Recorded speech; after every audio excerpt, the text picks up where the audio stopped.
G'day, Sean here. Voting in Australia is fun. We hate our pollies as much as the next nation, but we also have the democracy sausage. Australians all at. Today is the 3rd of May, 2025. A moment in history. Maybe. Schools, churches and community centres all across Australia are setting up polling booths so we can vote. Who's going to be the next PM? Albo, who fell off a stage? Okay. Or Dutton, who wants to build a nuclear power plant? New nuclear sites. Fall down or fall out? Rough choice. But why did I say voting in Australia is fun? Because of the democracy sausage. At these schools and centres, they set up sausage sizzles, where you can get yourself a sausage sandwich, help with fundraising. So it's a little incentive to get you out there, even though in Australia, voting is compulsory.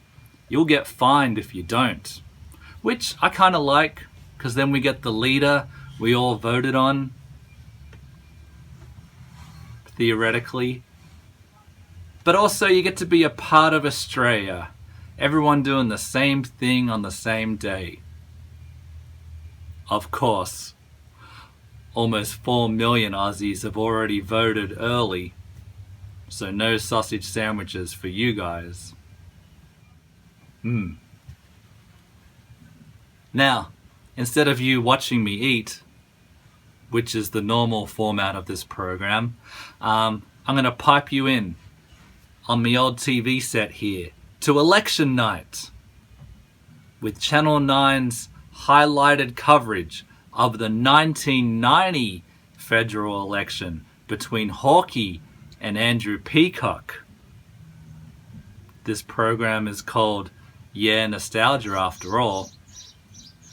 So let's go to Daryl and Ozzy on Hey Hey It's Saturday as they transmit to the tally room and talk to Ray Martin wearing a very funny costume. So now it's across to the National Tally Room in Canberra. Oh, wow. I love your outfit, Ray. Yes. Oh, very good, Ray. That's beautiful.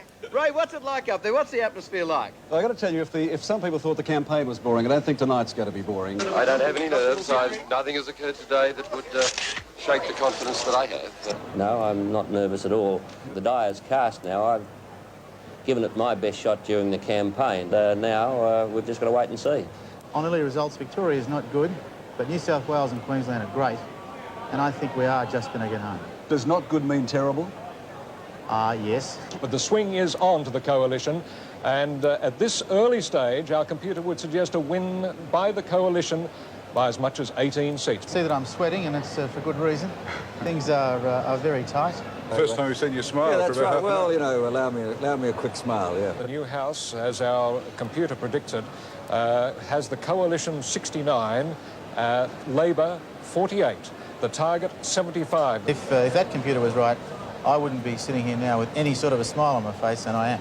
Let's look to Western Australia, because how this election will be won will how the West is won. The Liberals would have to win a large number of seats over here to actually take the election, and I'm not at all convinced that they're going to win any yet, and certainly there's no suggestion that they would win enough. Fred, would you think the pendulum now is favouring the Labor Party? I think at the moment things are looking better for Labor than for us. The Labor Party is in an interesting position, Ray. They needed to lose 10 seats to lose government. Well, they've lost their 10. It now looks like they've lost 9 in Victoria. That's the kind of election it is. It's seesawing. It's worse for one side, but then it's worse for the other side. Fred, there's no rhyme or reason to it, is there? No, it's tight as a drum. I'm sure we'll be able to explain it with perfect logic in about a week and a half's time. I'm out of Australian politics, absolutely and forever. I made that clear February 1989. You won't be drafted back in by your colleagues. I cannot be drafted into anything. It seems a waste that, I think you said you go back to being a housewife. That seems a waste. Oh, I don't know about that. And I don't know whether I'll go back to being a housewife. I'm not sure I ever was one. I can't say I'm sorry, because I wanted to see Gordon Bilney win. But I hope you come back, and they tell me there's still a vacancy there, so you never know your luck in a big city. No, not in this big city, Graham. I'm not coming back. I'm quite disappointed about the National Party vote in Richmond tonight, but I would say to you that now is not the time to concede. I would acknowledge that it will be difficult to hold the seat, but I would not concede it to either the Labor Party or to Dr Caldecott at this point of time. He's in desperate trouble, and so is his party, Ray. One of the features of this election is how badly the Nationals have polled around Australia. I've talked to some senior Liberals during the commercial break, and they're basically appalled by the way the National vote's gone. They say they would have won the election by now if the Nationals had held up their ends. We may still win government. That is a real prospect. But it's less likely than it would have been if the National vote had anywhere near held up. You might have Ian Sinclair back. I don't think we'll talk about that tonight either. Well, yes, here in Nambour, John Stone is still refusing to concede defeat. But, Mr Stone, it doesn't look good. No, I think that's a fair comment, Lane. John Stone again. I mean, one of the real powerhouses in Australian politics in recent times. It looks like he's gone. That's right. It looks like the Liberals have defeated John Stone, which is a nice irony, because he has much more in common with the Liberal Party than he does with the National Party. I think it's about time we stuck our chin out. Let's see what our computer is predicting in this very tight election. 74 to the Labor Party, 75 to the Coalition. But that 75 would include the independent, the one independent in the House, and that is, of course, Ted Mack from North Sydney. What could we expect from you if theoretically you did hold the balance of power? At that stage, that's a hypothetical question. I'll be going off to Birdsville in a couple of days, maybe to contemplate that. I find it hard to imagine how somebody in politics can totally divorce themselves from the broad spectrum of opinion within those two major parties. So I think he might have to go to Birdsville and think about it. And, I trust he comes back feeling a strong apostle of private enterprise and the liberal viewpoint. We had John Elliott down earlier on in the night, and he was very buoyant, talking that an atmosphere like 1975 and a landslide. He's since disappeared, and we haven't seen him since. Well, if the party wins, it's going to be very happy. If it doesn't win, it'll be doing a lot of hard thinking. If it doesn't win, what does that mean for Andrew Peacock? I just say that if the party doesn't win, it'll be doing a lot of hard thinking. I believe it's a very close one and very hard to call. There are quite a number of seats that we're not going to know the result in for some days. So I'm not about to jump out and make predictions. And in any event, victory should be claimed by leaders, not by anyone else. But do you think that... Look, I want to go. It's come back to being the very tight decision that we've been talking about now for, 2 hours? And I suppose the challenge now is for you to make it interesting, Cobber. Perhaps an appropriate time to cross right now to Melbourne, Southern Cross Hotel. Janet Gibson is there. Andrew Peacock is emerging. Oh, shut up! Why are the young Liberals being physically assaulted? I really can't tell you too much about exactly who that gentleman was, claiming to be an ex-president of the Young Liberals and obviously seemed quite drunk. Some years back, in 1981, when I was working on 60 Minutes, I was in India and interviewed a Swami. His name is Bob Hawke. What do you see in him? Politically, he's going to gain a lot. So you see, is that a winner? Do you see this man as a winner? That's what I see. This man's name is Andrew Peacock.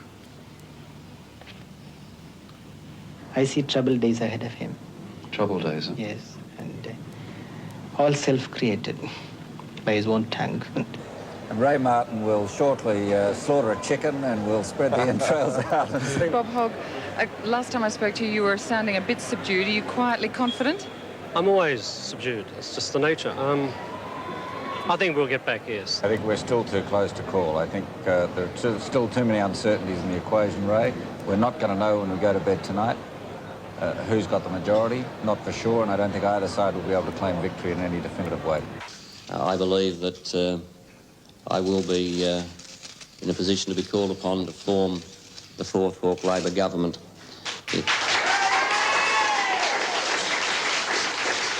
We are quite optimistic in a significant number of seats and believe that we'll shortly be in a position to form a government.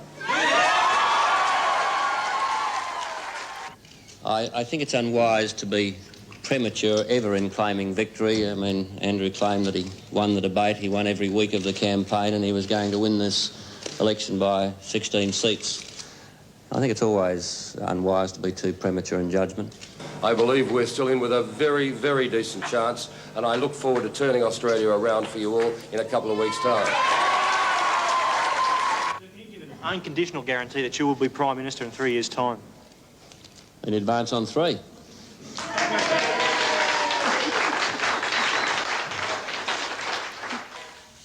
Interesting times. And next we cross to Melbourne to talk with our caretaker Prime Minister, Bob Hawke. Hawke! Bob Hawke won. Spoilers.